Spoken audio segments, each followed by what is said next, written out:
సగ పెట్టి వేల కొద్ది మగవాళ్ళు ఉన్నారు ఆ సభలో. మాట్లాడుతున్నది సొంత చెల్లెలు గురించి అని కూడా ఇంగితం లేకుండా నేను వేసుకున్న నా ఒంటి మీద ఉన్న బట్టల గురించి జగన్మోహన్ రెడ్డి గారు ప్రస్తావించారు అంటే ఎంత దిగజారుడు రాజకీయాలు చేస్తున్నారు వీళ్ళు. ఏం అవసరం ఉంది? నేను పచ్చ చీర కట్టుకున్నానట, దానికి జగన్మోహన్ రెడ్డి గారు చెప్తున్న మాట నేను చంద్రబాబుకు మోకరిల్లి ఆయన ఇచ్చిన స్క్రిప్ట్ మక్కీకి మక్కీ బట్టి నేను మాట్లాడుతున్నానట. ఏం మాట్లాడుతున్నారు? పచ్చ చీర కట్టుకుంటే తప్పేముంది అని అడుగుతున్నాం. పచ్చ కలర్ ఏమైనా చంద్రబాబు గారు కొనుక్కున్నారా? ఏమన్నా కొనుక్కున్నారా? ఎంత కొనుక్కున్నారన్నా? చంద్రబాబు గారు ఏమైనా పేటెంట్ రైటా? పచ్చ కలర్ అంటే ఏమన్నా పసుపు కలర్ వాళ్ళదా? జగన్మోహన్ రెడ్డి గారు మర్చిపోయినట్టున్నారు. సాక్షి ఛానల్లో సాక్షి పేపర్ లో ఎల్లో కలర్ ఉంటది, పసుపు కలర్ ఉంటది, పైన గుర్తుందా?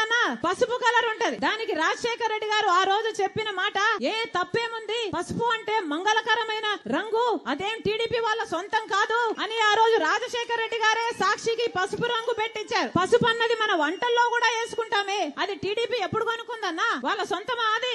నేను పసుపు చీర వేసుకున్నానట, దానికి ఒక ముఖ్యమంత్రి హోదాలో ఉన్నవారు ఇన్ని రోజులు సోషల్ మీడియాలో వాళ్ళ వైసీపీ మూకల చేత అయితేనేమి, వాళ్ళ కుక్క బిస్కెట్లు పడేస్తే దానికి ఆశపడ్డే పేడ్ ఆర్టిస్టుల చేత అయితేనేమి సోషల్ మీడియాలో నన్ను దూషించారు, తిట్టారు, అవమానించారు, బెదిరించారు, నానా రకాలుగా అవమానించారు. ఇదంతా సరిపోలేదని ఈ రోజు ముఖ్యమంత్రిగా ఉన్న జగన్మోహన్ రెడ్డి గారు మాట్లాడుతున్నది సొంత చెల్లెల గురించి అని కూడా ఆలోచించకుండా నా ఒంటి మీద ఉన్న బట్టల గురించి ఇంతమంది మగవాళ్ళ మధ్య మాట్లాడుతున్నారు అంటే వీళ్ళకు సభ్యత ఉందా? సంస్కారం ఉందా? ఏం జరుగుతుందన్నా మన రాష్ట్రంలో? ఒక్కసారి ఆలోచన చేయాల్సిన అవసరం లేదా? నేను మక్కీ కడుతున్నానంట, మక్కీ టు మక్కీ నేను చంద్రబాబు గారి స్క్రిప్ట్ తీసుకొని నేను మాట్లాడుతున్నానట. ఎవరన్నా మక్కీ టు మక్కీ స్క్రిప్ట్ చదివేది మీటింగ్లలో ఎవరు చదువుతున్నారు? జగన్మోహన్ రెడ్డి గారు స్క్రిప్ట్ పెట్టుకొని మక్కీ టు మక్కీ వర్డ్ టు వర్డ్ చూసుకుంటూ చదివేది జగన్మోహన్ రెడ్డి గారా నేనా? ఎవరు చదువుతున్నారు మక్కీ టు మక్కీ? ఏం చెప్తున్నారు? నేను మోకరిల్లానా చంద్రబాబుకి? నాకేం అవసరం? నేను రాజశేఖర రెడ్డి రక్తం, రాజశేఖర రెడ్డి బిడ్డను.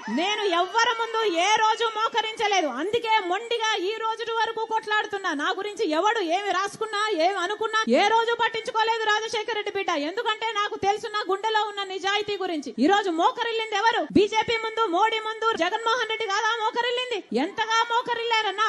ఆఖరికి మన ప్రత్యేక హోదాను తాకట్టు పెట్టారు, మన పోలవరం తాకట్టు పెట్టారు, మన రాజధాని తాకట్టు పెట్టారు, మొత్తం అన్ని మన ప్రయోజనాలు అన్ని తాకట్టు పెట్టుకున్నారు వాళ్ళ స్వప్రయోజనాల కోసం. ఢిల్లీకి వెళ్ళినప్పుడల్లా మన రాష్ట్ర ప్రజల సమస్యల గురించి మాట్లాడుతున్నారా ముఖ్యమంత్రి గారు? అవినాష్ రెడ్డిని కాపాడడం గురించి మాట్లాడుతున్నారు. అవినాష్ రెడ్డి ఎక్కడ అరెస్ట్ అవుతాడో బెయిల్ తెచ్చుకోవడానికి లేకపోతే వాళ్ళు మద్దతు తెచ్చుకోవడానికి వెళ్తున్నారు తప్పితే ప్రజల గురించి ఎప్పుడు మాట్లాడుతున్నారు వీళ్ళు కాదా? అసలు మోడీకి దత్తపుత్రుడు అని చెప్పడం లేదా? బీజేపీ నాయకులే చెప్తున్నారే జగన్మోహన్ రెడ్డి గారు మోడీకి దత్తపుత్రుడు అని. మరి జగన్మోహన్ రెడ్డి గారు బీజేపీకి వారసుడా, మోడీకి వారసుడా, లేకపోతే రాజశేఖర రెడ్డి గారి వారసుడా?